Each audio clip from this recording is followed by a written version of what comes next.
राधा राधा राधा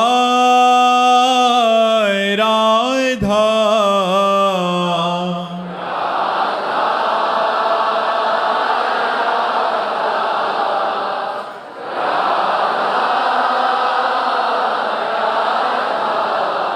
हाय राधा राधा राधा राधा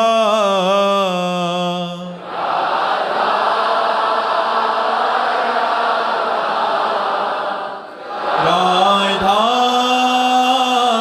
राधा श्री राधा वल्लभ लाल की, समस्त संत हरि भक्तन की, श्री वृंदावन धाम की, सद्गुरुदेव भगवान की। चारुल जी रोहतक से, महाराज जी सही समय कब होता है? सब कहते हैं जब सही समय आएगा तब सब ठीक हो जाएगा, लेकिन हमें कैसे पता चलेगा कि अब सही समय आने वाला? हमारा तो हर समय सही है। जिस समय भगवान का चिंतन हो वही समय सही है, और जिस समय भगवान का चिंतन न हो सब गलत समय है। का हनुमंत विपत्ति प्रभु सोई, जब तो सुमिरन भजन न होई।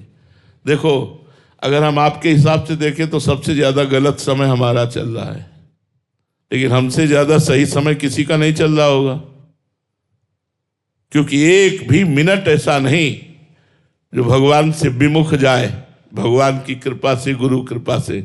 तो वही समय धन्य है, वही जीवन धन्य है जो भगवान से जुड़े।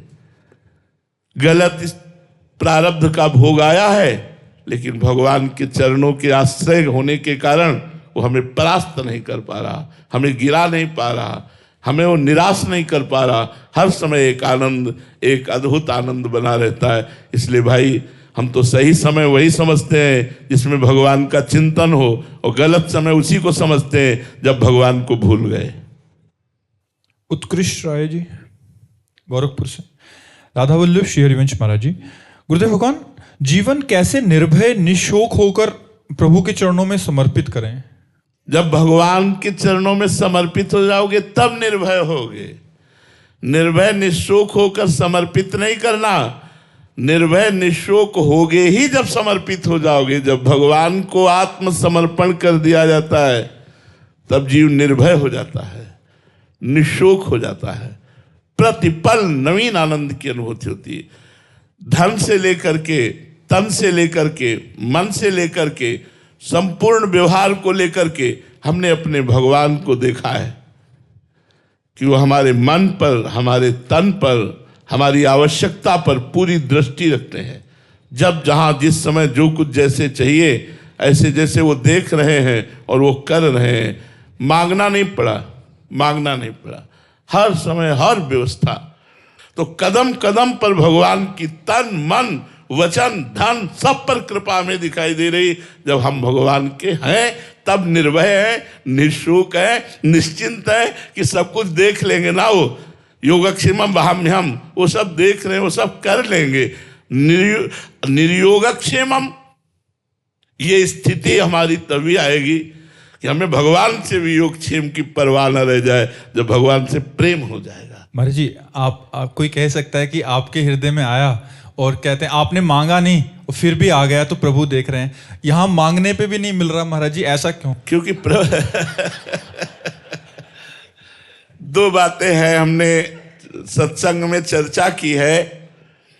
एक तो दुकान वाला संबंध, जिसमें जितने पैसे हैं उतने ही माल मिलेगा, और एक घर वाला संबंध। घर वाला जाएगा, बोला आधा किलो जरा घी का टीन उठाइए, तो वो पूछेगा नहीं, दे देगा। घर वाला है, आधा किलो घी उठा देते हैं। लेकिन आपके आधा किलो घी निकालिए तो पैसा निकालिए। तो पहली बात, आप भगवान के घर के हो, आपने अपना संबंध भगवान से माना है नहीं, तो फिर नहीं मिलेगा। दूसरी बात, आपके पास इतना तप है, भजन है, साधन है, अनुष्ठान है तो मांगिए, आपकी बात पूरी होगी। न तप है न भजन करो बेविचार, पियो शराब खाओ मांस करो मनमानी आचरण, और कहो भगवान तुम्हें लड्डू का भोग लगा देंगे तो भगवान भूखो नहीं मर रहे। ऐसे कामनाओं की पूर्ति नहीं होती।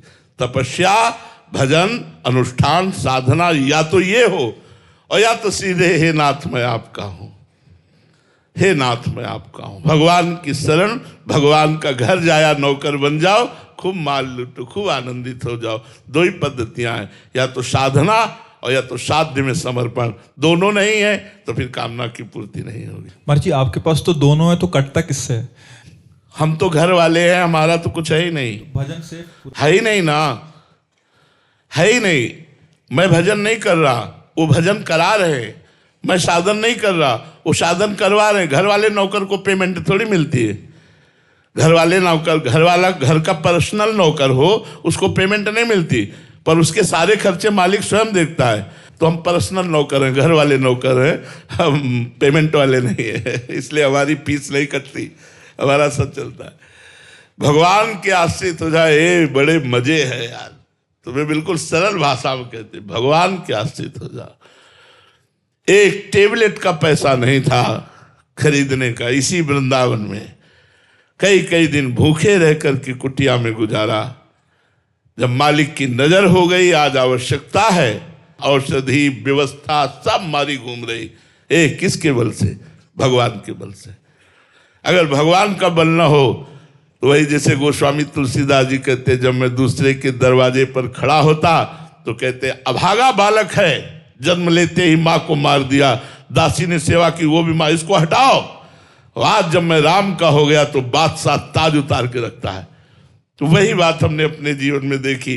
जब तक साधना का अहंकार रहा तो ठोकरे खाता रहा, और जब भगवान के शरण में हो गया तो माला माल हो गया। लोग पर लोग सब आनंद ही आनंद हो गया।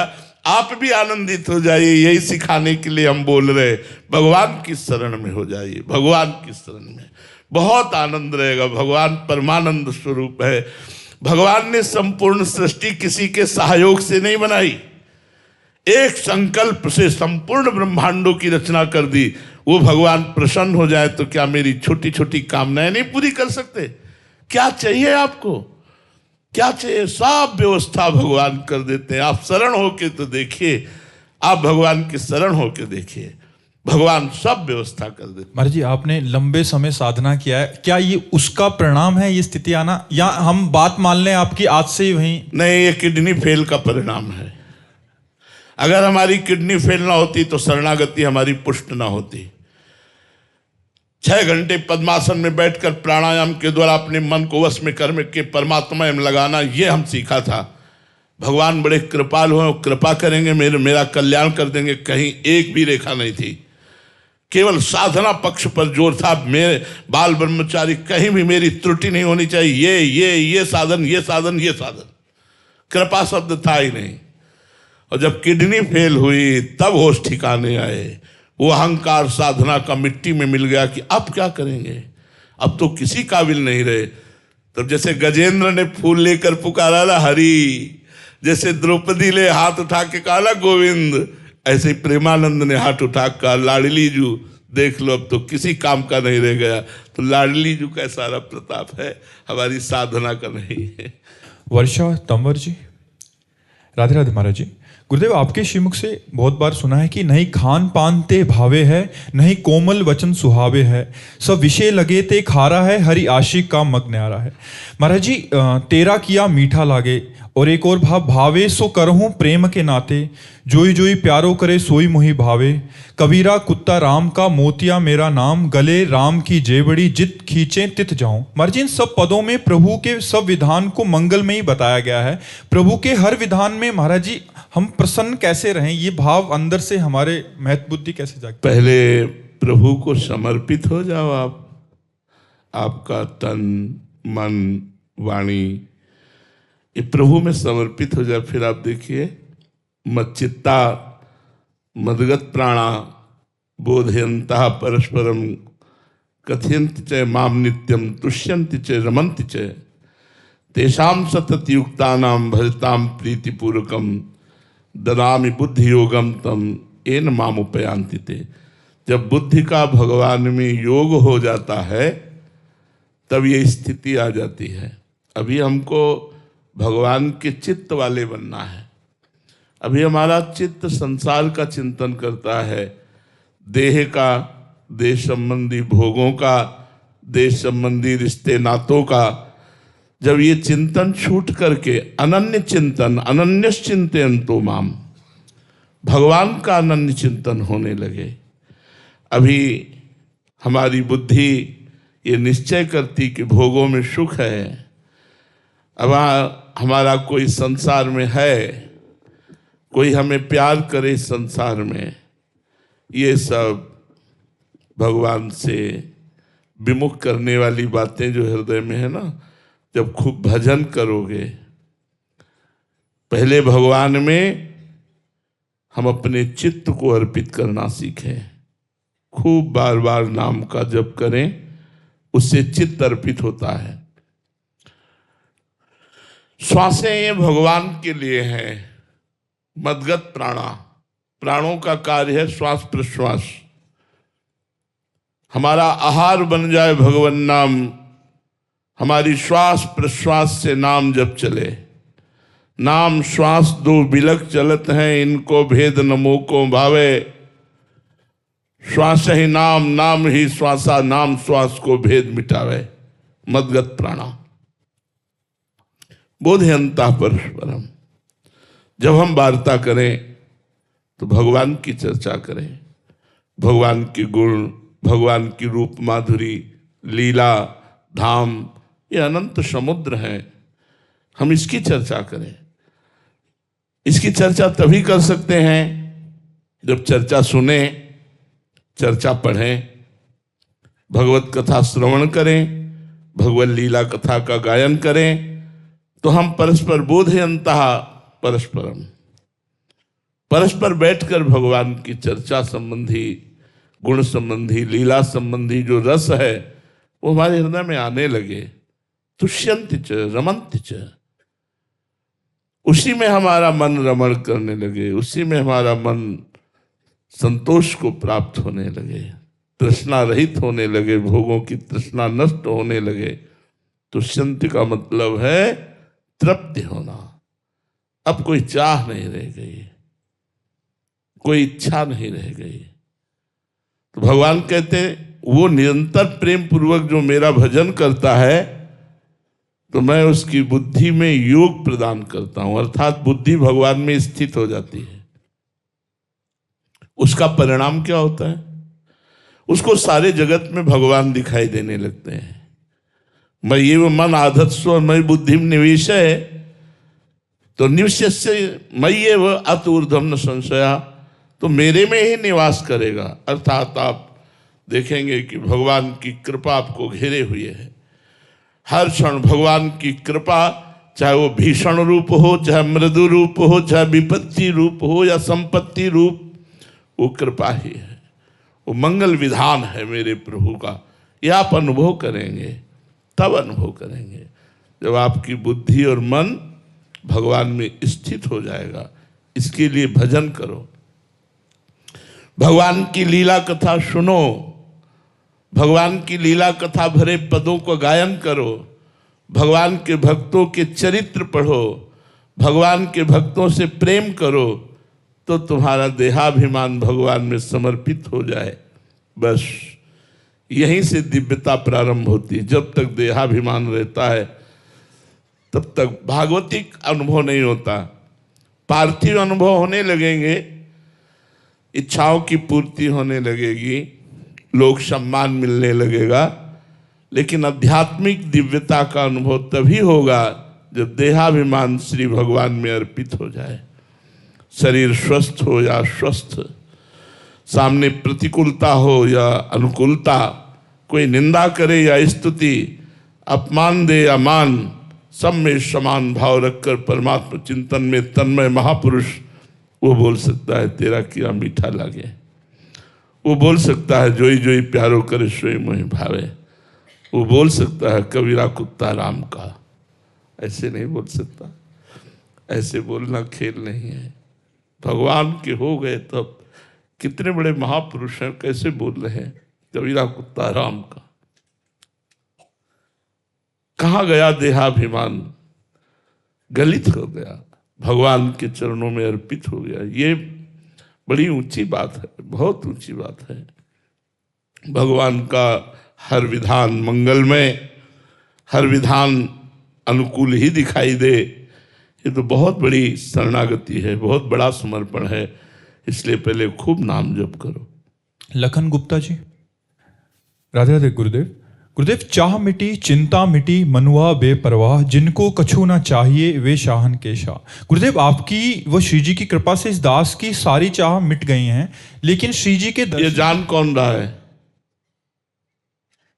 ये कौन जान रहा है कि चाह मिट गई? तुम्हारा अहंकार। अभी चाह कहां मिटी है? ये जाना तुमने कैसे जाना? तुम्हारी चाह मिट गई, तुमने जाना कैसे? तुम्हारा अहंकार तुमको बोल रहा है। अहंकार के बिना तुम्हें कैसे पता चलता कि तुम्हारी चाह मिट गई? हमारी चाह बढ़ रही है प्रभु से मिलन की, हमारी चाह बढ़ रही है निरंतर नाम जप की, हमारी चाह बढ़ रही है हर समय संत समागम की, हमारी चाह बढ़ रही प्रभु के लिए रोने की। तो अपने आप पता चल गया कि आपकी संसार की चाह मिट गई। संसार की चाह मेरी मिट गई, ये अहंकार है, इसका दमन करो। चाह मेरी प्रभु से मिलन की, चाह मेरे प्रभु के भजन की, चाह मेरे प्रभु के भक्तों के मिलन की, चाह मेरे प्रभु के लिए रोने के लिए, तो अपने आप मिट गई। उसके कहने की थोड़ी, मैं सत्यवादी हूं, यह अहंकार है। मैं कभी भगवान की कृपा से झूठ नहीं बोलता, यह सत्यवादी का लक्षण है। अहम का त्याग करके भक्ति मार्ग में चला जाता है। इसका अहम का त्याग करो कि मैं चाह का त्यागी हूं, ऐसा नहीं जी। प्रियांशु कुमारी जी, बिहार से, राधे राधे महाराज जी। महाराज जी, मेरा सवाल है कि काकभुसुंडी जी महाराज जी ने विभिन्न युगों में प्रभु के अवतार देखे, तो महाराज जी क्या गृहस्थ आश्रम में रहते हुए नाम जप से ये संभव है? क्या मैं ऐसे युग में जन्म मिल सकता है मुझे जहां प्रभु के अवतार हों और मैं उन्हें पहचान सकूं? महाराज जी जी, भजन से क्या नहीं हो सकता। काकभुसुंडी जी भी तो एक साधारण जीव ही थे, भजन के प्रभाव से असाधारण गति प्राप्त की। भजन के प्रभाव से आप उन्हीं के मुख से उनके पूर्व जीवन को सुनिए कि अपने गुरु से द्रोह करते थे, अपने गुरु का अनादर करते थे। गुरु जब हरि चर्चा करते तो उनको बुरा लगता था। भगवान शंकर की प्रीता के कारण गुरु पधारे तो उठकर भी नहीं खड़े हुए, तभी तो भगवान शंकर ने साप दे दिया था। एक साधारण से साधारण जीव असाधारण अबाध अप्रतिहत गति को प्राप्त हो जाता है भगवान के नाम बल से। जितना भजन करोगे जो चाहोगे प्राप्त हो जाएगा। भजन के बिना बातों से प्राप्त होने वाला नहीं। पहले काल के प्रवाह से मुक्त हो, काल पर विजय प्राप्त करो, फिर जाकर बात बनेगी। काल, समय, सर्दी, गर्मी, बरसात, ठंडी, अपमान, दुख, सुख, ये सब, इस पर विजय प्राप्त करो। कालातीत समुझ जाए शरण ते डरत ना काल डर, दियो दान तीन भय द्वंद्व दुख सब घटे, नित नित नौ नौ प्रेम कर्म बंधन कटे। ये स्थिति भजन, बिना भजन के आज बातें बहुत हैं, भजन बहुत कम है। 4 घंटे 6 घंटे एक ही नाम में मन को लगाना निरंतर चल रहा है। फिर बातें करो तो अच्छा लगेगा, फिर देखो तो अध्यात्म की उन्नति। बिना भजन के कुछ नहीं प्यारे, कुछ नहीं। चाहे 18 पुराण कंठस्थ कर लो, भजन के बिना गति नहीं। भजन के बिना आप विद्वान हो सकते हैं, कर्मकांडी हो सकते हैं, आप योगी हो सकते हैं, लेकिन आप प्रेमी नहीं हो सकते। बारी मथे कृत होए बरु शिकताते बरु तेल, बिनु हरि भजन भवतरी या सिद्धांत पेल। जब तक भगवान का भजन नहीं, तब तक वो केवल व्यर्थ की वार्ता ही है। वार्ता से काल पर विजय प्राप्त नहीं की जा सकती, उसके लिए मंत्र जप और भजन की आवश्यकता है। तो गुरु जी की शरण होकर उनसे प्राप्त मंत्र और नाम निरंतर रटे और साधना में प्रवृत्त रहे तो दीर्घ काल तक ऐसा करने के बाद हृदय की स्थिति बदल जाती है, भगवदाकार स्थिति होने लगती है, एक आनंद की स्थिति रहने लगती है, तब सब दिव्यताएं अपने आप आ जाती हैं। अनंत जी मुंबई से। राधे राधे महाराज जी। महाराज जी, मैंने आपके सत्संग में काफ़ी बार सुना है कि किसी की निंदा नहीं करनी चाहिए। महाराज जी, मैं ये जानना चाहता हूँ कि भक्ति में जीवन या हमारे भक्ति पर इसका क्या असर होता है? इसका असर ये होगा कि जिसकी निंदा आप कर रहे हो आप वही आचरण आप में आ जाएंगे, करके देख लें, वही आचरण आ जाएंगे। हम अपने जीवन के अनुभव की बात कहते हैं। उसे बहुत संभालते थे, नौ युवक अवस्था थी तो कभी किसी के दोस्त दर्शन अगर हुए भी तो प्रणाम करके तुरंत उसका मार्जन करते थे, अपने दिमाग में नहीं रखते थे। बुरा जो देखन मैं चला, बुरा न मिलिया कोई, जो दिल खोजू आपनो तो हमसे बुरा न हो। तो इसलिए हमें चाहिए अपनी भक्ति को सुरक्षित और परिपक्व करने के लिए किसी के भी दोष दर्शन न करे। सब भगवान का स्वरूप है, भगवान जिससे जो करवाना चाह रहे वो हो रहा है। हमें अपनी भक्ति को सुरक्षित रखना है। तो सबको सीए राम में सब जग जानी, करो प्रणाम जो रिजुक पाए। सबको प्रणाम करें, किसी के भी दोष दर्शन न करें और किसी की निंदा न करें। जी। सुहास मोदी जी। राधे राधे महाराज जी। महाराज जी, क्या स्वार्थ के लिए भक्ति करना गलत है या सही? सही है। कैसे भी जुड़ो हमारे भगवान से, तुम्हारा मंगल कर देंगे। आर्त अर्थार्थी, जिज्ञासु, ज्ञानी, 4 प्रकार के भक्त होता है। संकट निवृत्ति के लिए भगवान का भजन करना, धन प्राप्ति के लिए भगवान का भजन करना, भगवान को जानने के लिए भगवान का भजन करना और भजन स्वरूप हो जाना, भगवत स्वरूप हो जाना, जानत तुम्हें तुम्हें हो जाई। ये 4 प्रकार के भक्तों का वर्णन है। 2 सकामी है और 2 महान निष्कामी है। तो यदि हम सकामता से भी भगवान में जुड़ते हैं तो जुड़े ना मंगल भवन से, तो हमारा मंगल हो ही जाएगा। चाहे स्वार्थ से क्यों न जुड़े, हम भगवान से जरूर जुड़ें। हमें जो चाहिए वो भगवान से मांगे, जरूर हमारा मंगल होगा। जरूर हम तो कहते हैं कि सब लोग जुड़ो, चाह से जुड़ो, स्वार्थ से जुड़ो, सकाम से जुड़ो, जुड़ो ना भगवान से, तुम्हारा मंगल हो जाएगा, तुम्हारा मंगल हो जाएगा। राहुल अग्रवाल जी, राजस्थान से। राधे राधे महाराज जी। महाराज जी, मुझे आपसे ये जानना है कि ये मन का स्वभाव नीचे की ओर गिराने की ही चेष्टा क्यों करता? आखिर ये भगवान की ओर क्यों नहीं लगना चाहता? जैसे जल का स्वभाव है, उसको छोड़ोगे उसकी नीच गति है, वो नीचे ही जाएगा। अगर उसको ऊपर चढ़ाना है तो यंत्र की आवश्यकता है, मशीन की। ऐसे ही मन का स्वभाव, मनाखष्टानि इंद्रियाणि प्रकृति स्थानि कर्षति। मन और 5 ज्ञानेंद्रियां ये भोगों की तरफ ही जाएंगी, प्रकृति की तरफ जाएंगी, नीचे की तरफ जाएंगी। अगर इनको ऊर्ध्वगामी करना है तो मंत्र की आवश्यकता है।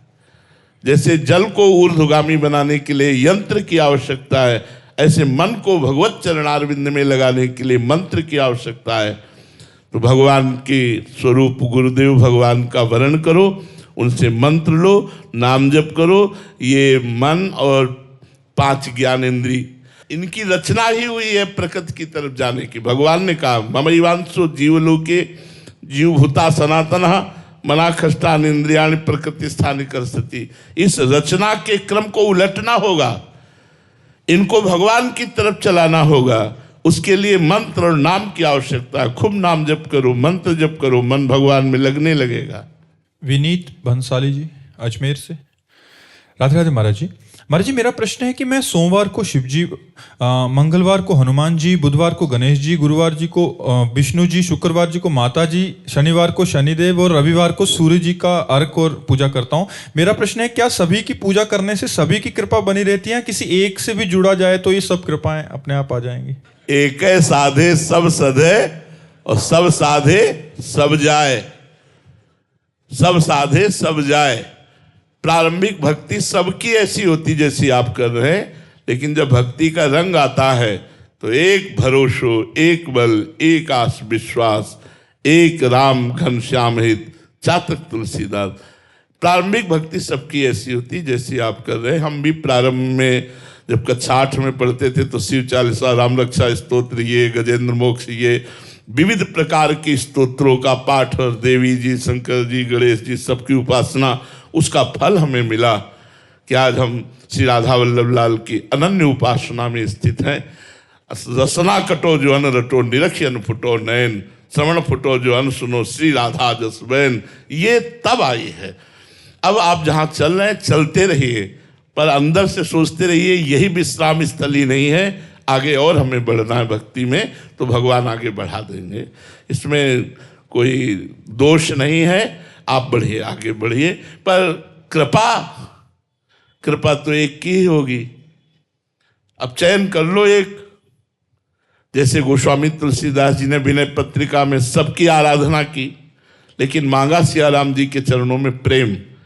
ऐसे एक चयन कर लो, माँ चयन कर लो, पिता चयन कर लो, जो भी चयन करो। भगवान माँ भी हैं, पिता भी हैं, मित्र भी हैं, प्रीतम भी हैं, जो चाहो, स्वामी भी हैं। तुम्हें माता च पिता, तुम्हें बंधुश्च सखा, तुम्हें विद्या द्रविणं, तुम्हें सर्वम मम देव देव। तो भगवान के किसी एक रूप में आसक्ति कर लो और सब रूप की आराधना करो और सबसे यही फल मांगो कि मुझे अमुक भगवान के नाम रूप में प्रेम हो, तो वहां से कृपा प्रकट होनी शुरू हो जाएगी। महाराज जी, एक ने प्रश्न किया था, हम पढ़ नहीं पाए थे, कि हमें डर लगता है कि कहीं ये नाराज ना हो जाएं, वो नाराज ना हो जाएं, तो फिर इसलिए हम सबको बना के चलते हैं कि सब कोई है ही नहीं, एक ही है, एक ही परमात्मा है, एको ब्रह्म द्वितीयो नास्ति। अच्छा, डाल पत्ते में पानी डालने से वृक्ष पुष्ट नहीं होता, और जड़ में पानी डालने से डाल पत्ते भी पुष्ट हो जाते हैं। तो सबकी जड़ है श्री भगवान। ऊर्ध्वमूल मदासा कामस्तोत्तम प्राहुरभ्यम। यदि श्री भगवान की आराधना की जाए तो सब देवी देवता, शनि ग्रह नक्षत्र सब आशीर्वाद देने लगेंगे। विश्वास करो, चाहे वो 7.5 में बैठे हो, तुम्हारा मंगल ही करेंगे या मंगल नहीं करेंगे, क्योंकि भगवान के दास हो तुम। और भगवान से विमुख होकर उनको तुम एक टैंकर तेल चढ़ा दो तो भी तुम्हारा विनाश ही करेंगे, क्योंकि भगवान से विमुख हो तुम। हमारी बात को समझो, भगवान का आश्रय ले लो, सब कृपा करेंगे, सब मंगल करेंगे। ना चाहते हुए भी सब कृपा करेंगे, ना चाहते हुए भी सब कृपा करेंगे। देखो, उदाहरण में हम आपको बता रहे हैं, भगवान के अनन्य भक्त हैं भरत जी महाराज, जो जड़ भरत रूप को प्राप्त हुए 3रे जन्म में। एक राजा पुत्र कामना से भद्रकाली को वचन दिया कि हे मां, यदि आपकी कृपा से हमारे पुत्र हो जाए तो मैं नर बलि चढ़ाऊंगा, मनुष्य की बलि। पुत्र हो गया। एक आदमी वो पकड़ के लाए, दस्यु थे वो लोग, तो चोर थे, हिंसक थे। अब वो आदमी समझ नहीं पाया मुझे क्यों पकड़ के लाए। अब उसको अच्छी अच्छी खान पदार्थ सामग्रियों में छोड़ दिया गया, जो तुम्हारा मन हो खाओ। तो एक जगह गरम जलेबी खा रहा था, तो जलेबी जो खवा रहा था उसने कहा खा लो, कुछ मिनट बाद तलवार चलेगी तेरे गले पे। तो उसने कहा ऐसा, वो धीरे से बहाने से निकल गया। उसको पता नहीं था कि मेरी मृत्यु होने वाली, लेकिन जब पता चला तो भाग गया। जब वो भाग गया तो जो लोग पकड़ के लाए थे उन लोगों ने कहा अगर ये राजा को सूचना देते हैं तो हमारी ही बलि चढ़ा देगा, तो खोजा जाए कोई नर पशु ऐसा जो बलि के योग्य हो। तो महाराज ये ब्रह्माकार बैठे हुए थे जड़ भरत जी, भगवान में निरंतर चिंतन और स्वस्थ शरीर, इन्हीं को पकड़ लिया, ले गए, स्नान कराया, सुंदर पूजन किया, खीर पुआ माल सब अच्छे अच्छे पवाए, और भद्रकाली के सामने जाकर ऐसे सर झुकाकर जे ही तलवार उठाई तो फट गई भद्रकाली की मूर्ति, और स्वयं भद्रकाली प्रकट होकर वही तलवार लेकर अपने सेवकों की गर्दनें उड़ा दी। सीम की चाप सके को तासु, बड़ रखवार रमापति जासु। भगवान के भक्त की गर्दन उड़ा दे। भागवत में पढ़ के देख लो प्रसंग, अपने ही पुजारियों की गर्दनें उड़ा दी देवी जी ने, और भरत जी उठे चल दिए। भगवान के चिंतन में मग्न है, उनको पूड़ी हलवा खवाने में और तलवार चलवाने में कोई उनको फर्क नहीं था। देवी जी ने रक्षा कर ली, कोई धन्यवाद नहीं, कोई नमस्कार नहीं। अपनी यह अद्भुत स्थिति, भगवान में तन्मय महापुरुष की स्थिति। तो जो भगवान का दास है उसका कोई बाल बांका नहीं कर सकता। भगवान देवी रूप में है, स्वयं प्रकट होकर के, और अपने पुजारियों की गर्दनें उड़ा दी, लेकिन भरत जी के खरोच भी नहीं आने दी। भागवत में प्रसंग पढ़ लो, भरत चरित्र में। तो इसलिए हमें लगता है श्री भगवान की आराधना करने से सब प्रसन्न हो जाते हैं। वैसे भी जा पर कृपा राम की हुई, ता पर कृपा करे सब कोई, सब प्रसन्न हो जाते हैं।